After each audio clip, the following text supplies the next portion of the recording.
ஒரு திருடன் தன் காரை மிஸ் பண்ணினதால் சிக்கிட்டான் என்று தெரியுமா? வலேரியோ விக்ஷே ஒரு இத்தாலிய கேங்ஸ்டர். 50க்கும் மேற்பட்ட ஆயுத கொள்ளைகளுக்கு அவன் பெயர் பட்டியலில் இருந்தது. 1997 அவன் லண்டனில் உள்ள நைட்ஸ் பிரிட்ஜ் சேஃப் டெபாசிட் சென்டருக்கு நடந்து சென்றான். ஒரு லாக்கர் வேண்டும் என்று கேட்டான். உள்ளே நுழைந்து ஆயுதம் எடுத்தான்.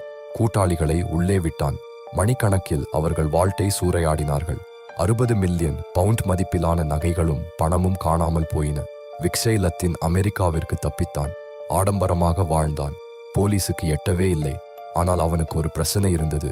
அவன் ஃபெராரி கார். அந்த காரை விட்டு இருக்கவே முடியவில்லை. சர்வீஸ் பண்ண வேண்டும் என்று லண்டனுக்கு கப்பலில் அனுப்பினான். பிறகு தானே கார் வாங்க திரும்பி வந்தான். போலீஸ் காத்திருந்தார்கள். கைது நடந்தது. உலகின் மிகப்பெரிய வால்ட் கொள்ளைகளில் ஒன்றை திட்டமிட்ட மனிதனை சட்டம் பிடிக்கவில்லை. அவன் கார் மீதான அன்பு பிடித்தது.